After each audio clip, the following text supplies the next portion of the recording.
अस्सलामुअलैकुम वरहमतुल्लाहि वबरकातुहू। कैसे हम सब खैरियत से हैं? ठीक हैं? डॉक्टर शुजात अली आपकी खिदमत में हाज़िर है, उम्मीद है खैरियत से होंगे।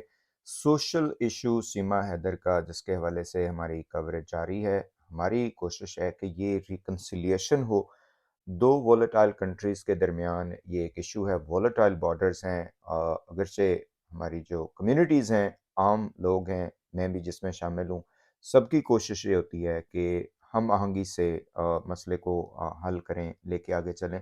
स्पेसिफ़िकली जब आउटसाइड द कंट्री होते हैं, दोनों मुल्कों के लोग, इंडिया और पाकिस्तान के और बाकी बांग्लादेश और ये सारे, तो बड़ा आपस में एक कोलैबोरेशन होता है। यूएसए में तो बहुत ही अच्छा कोलैबोरेशन होता है। तो हमारा इसमें एक यूनिक एक्सपीरियंस है कि हम अपने पर्सनल एक्सपीरियंस की बेस पे भी ये बता सकते हैं कि ये जो दोनों मुल्कों की कम्युनिटीज़ हैं, they do like each other.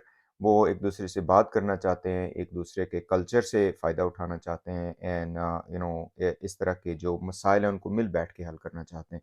लेकिन यहाँ पे इश्यू ये है कि चूँकि ये एक तरह का हवा बन गया, क्रॉस बॉर्डर वायलेशंस हुई, इसमें इल्लीगल एक्टिविटी हुई, इसमें बच्चों की सेफ्टी शामिल है, तो इस वजह से एक हाइप भी है।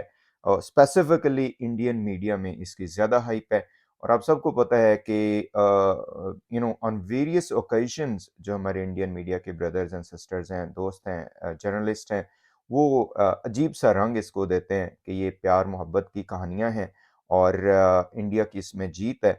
और वो जो बच्चे हैं गुलाम हैदर के जिनके बारे में वो रो रहा है, चीख रहा है, वो कोई मसला नहीं है, इससे क्या फ़र्क पड़ता है? बल्कि यहाँ तक कि अजीब किस्म के जो क्या उसे कहते हैं कि इल्ज़ामात उस गरीब शख्स के ऊपर लगाए जा रहे हैं कि रिक्शे में जाते-जाते शादी कर लेता है, लोगों को पटा लेता है और पता नहीं 10 बीवियाँ और कर लेगा और इन बच्चों को छोड़े दूसरे बच्चों को वो कर ले, उनकी परवरिश कर ले। तो ये अजीब किस्म के मैं कहता हूँ भोंडे किस्म के ये आर्गुमेंट्स हैं और इल्ज़ामात हैं। इसमें जो इम्पोर्टेंट चीज़ गुलाम हैदर की तरफ से अभी मेरी नज़र से एक बयान गुज़रा कि जिसमें उसने कहा कि उसे लगता है कि सीमा हैदर के ऊपर बहुत ज़्यादा प्रेशर है, उसको कब्ज़े में किया हुआ है लोगों ने और उससे जिस तरह के बयानात वो चाहते हैं, वो दिलवाते हैं। अच्छा ये आता है इसमें जिसे हम कहते हैं कि एडल्ट एंटाइसमेंट और इस तरह की जो क्या उसे कहते हैं कि सब्ज़ बाग दिखाना और उसके बाद फिर जब ये इस तरह के गिरोह जो हैं वो जंगल में ले लेते हैं ख़वातीन को, एडल्ट ख़वातीन को भी लेते हैं, फिर वो जो है ना उनसे जो वो चाहे वो कहलवाते हैं। ये बिल्कुल एक कॉमन फिनोमेना है और देखा गया है। अब इसमें यहाँ पे जो गुलाम हैदर का कहना है कि एटलीस्ट कोई तो बात हो कि जिसमें सीमा की तरफ से कोई सच्चाई सामने आए। मेरा ख़्याल अपने ख़ानदान को भी पहचानने से इनकार कर रही है, अपनी सिस्टर्स को और बाकी भी सारे लोगों को और सीमा हैदर का तो कहना ही ये है कि जो इंडिया है वही उसके लिए सब कुछ है, काबा है उसके लिए और इंडिया से ज़्यादा बेहतर मुल्क उसके लिए कोई नहीं है। बच्चे उसके जो हैं वो वहीं पे पले-बढ़ेंगे और वहीं पे ही अच्छे सिटीज़न बनेंगे। पाकिस्तान को तो वो उसने कहा हुआ है कि वहाँ पे खंडरात हैं और वहाँ पे कोई एजुकेशन नहीं है बच्चों की, बच्चियों को वहाँ पे पता नहीं क्या कर दिया जाता है, जो भी आपने सुना सारा। तो इस बयान में जो गुलाम हैदर की तरफ से है, आई डू थिंक कि there is validity to it कि ऐसे फिनोमेना अक्सर देखने में आते हैं कि जब ये सारा कुछ इस तरह की कार्रवाइयाँ होती हैं, इस तरह के लोगों को जो कि ख़वातीन होती हैं, उनको वल्नरेबल देखकर लोग उनके ऊपर प्री करते हैं और उसके बाद फिर जब वो उनकी कमज़ोरियाँ उनके हाथों में आ जाती हैं, तो फिर वो जो चाहे वो करवाते हैं। ये है मतलब it's very well known I would say phenomena. यहाँ पे बहरहाल अभी तक जो सीमा हैदर की तरफ से बयानात आ रहे हैं, उसमें लगता ही है कि बहुत ही ज़बरदस्त किस्म की स्ट्रैटेजी के तहत ये बयानात उनसे दिलवाए जाते हैं। और ये काम भी सारा अच्छी प्लानिंग से हुआ। आपको पता है कि ये सीमा हैदर के बारे में पता चला कि ये पहले नेपाल विज़िट कर चुकी थी। मेरा ख़्याल है कि इसमें फिर इन्होंने प्लान किया कि अगर ये अकेली आएगी तो मसला होगा, इसलिए बेहतर ये है कि बच्चों को भी साथ लिया जाए ताकि वो प्ली लेके जो है अदालतों को एक चकमा दिया जाए और उनसे ये अपील करके वो ले लिया जाए जो कि इन्होंने लिया कि ज़मानत ले ली जाए या सब कुछ ऐसा किया जाए। तो ये बहरहाल इसको डिटरमिन किया जाना चाहिए कि क्या सीमा हैदर के ऊपर प्रेशर है, वो खुद से ये सारा कुछ कर रही है। वीडियोज़ में ऐसा ही लगता है।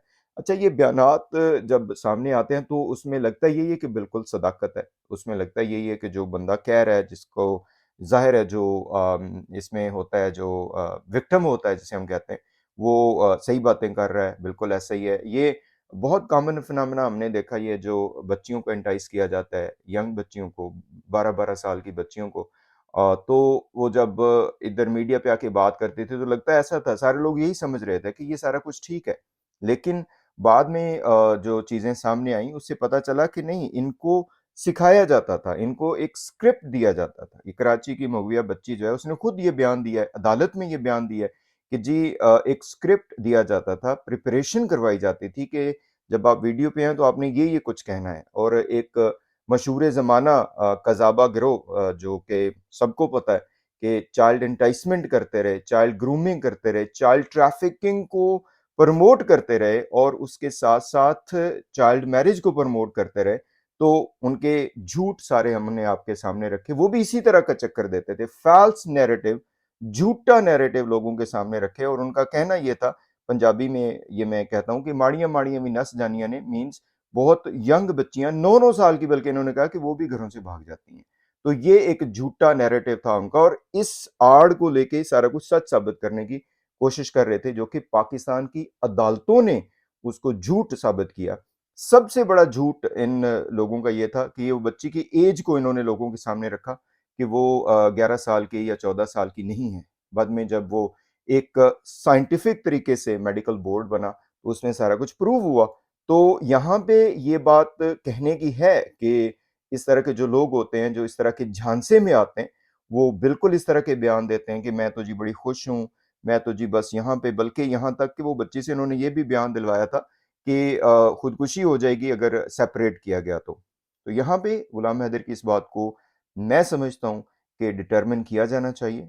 इसका जो ज़िम्मेदारी बनती है, वो जो इदारे इस वक़्त इन्वेस्टिगेट कर रहे हैं इस सारे मसले को इंडिया में, एटीएस या जो भी इदारे हैं, वो इसको वो कर सकते हैं। इसमें साइकोलॉजिस्ट जो हैं वो हेल्प कर सकते हैं, साइकियाट्रिस्ट हेल्प कर सकते हैं। सीमा हैदर की हिस्ट्री भी कुछ ऐसी है कि उसने कुछ इस तरह की काम किए हैं। मैं डिटेल में तो नहीं मुझे पता ज़्यादा, लेकिन जो लोगों से हमने सुना कि वो इस तरह के जो कर चुकी है कि जी मैं ये कर दूँगी, वो कर दूँगी, फलाँ, तो इसको डिटरमिन किया जाना चाहिए। इस चीज़ को लाइटली नहीं लेना चाहिए। एट द एंड मैं ये कहूँगा कि गुलाम हैदर की तरफ से एक सिंसियर एफर्ट है अपने बच्चों के बारे में। वो बंदा किसी भी तरीके से कोई मेड अप चीज़ें आपके सामने नहीं ला रहा है। अगरचे वो परेशान है, वो जब वो परेशान होता है तो ज़ाहिर है वो जूते भी दिखाए, उसने सब कुछ किया। मेरा पर्सनल इसमें ये है कि ये उसका हक बनता है।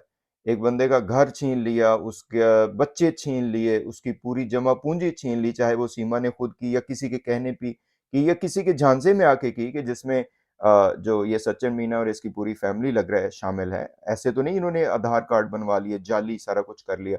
तो इनके कहने में आके किया या खुद किया या जैसे भी किया, जो गुलाम हैदर अब कह रहा है कि जो उसे लगता है, ज़ाहिर है वो he does know the realities, के उसे जो लगता है कि ये बिल्कुल प्रेशर में है, ये बिल्कुल इसको धोखा दिया गया है शायद, ये उसके वर्ड हैं, मेरे नहीं है।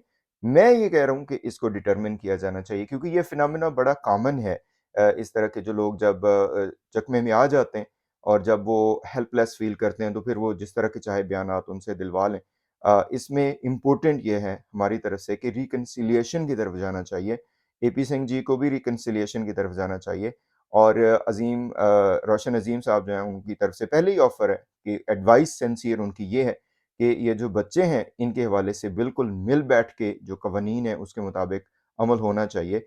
अगरचे बच्चे सीमा हैदर के पास भी चले जाएँ, अदालत उनको दे दे, चूँकि ये मामला अंडर इन्वेस्टिगेशन है और अदालतों की तरफ से है, तो फिर भी ये गुलाम हैदर का हक बनता है कि उसके बच्चों से उसकी बात करवाई जाए। ये हमारा इसमें पॉइंट ऑफ व्यू है। और इसमें जो कलीदी किरदार अदा किया जा सकता है या हो सकता है, वो जो इंडिया के इदारे हैं, स्पेसिफिकली सिक्योरिटी एजेंसीज़ जो हैं, इदारे जो हैं, वो इस चीज़ को इनिशिएट कर सकते हैं। तो वो सीमा हैदर का मेडिकल करवाएँ, वहाँ पे साइकियाट्रिस्ट और साइकोलॉजिस्ट को इन्वॉल्व करें और इस चीज़ को देखें कि क्या इसमें कोई प्रेशराइज़ टेक्नीक यूज़ की जा रही है या नहीं। क्या कह सकते हैं इसमें? सीमा हैदर खुद एडल्ट है, वो खुद जो मर्ज़ी करे, इसमें कोई इश्यू नहीं है। हमने पहले भी बिल्कुल क्लैरिफ़ाई किया है इसमें कि सीमा हैदर का इश्यू नहीं है, इश्यू वो बच्चे जो हैं उनका है, क्योंकि वो सिर्फ़ उसके बच्चे नहीं हैं, वो बायोलॉजिकली जो गुलाम हैदर है, उसके भी बच्चे हैं और सीमा के भी हैं। ये दोनों मिल बैठ के आपस में कोई ना कोई इसका सॉल्यूशन निकाल सकते हैं। That is my point. आपका क्या ख़्याल है बताइएगा। अब सबसे गुज़ारिश ये है कि हमारे इंडिपेंडेंट एनालिसिस को प्रमोट करें।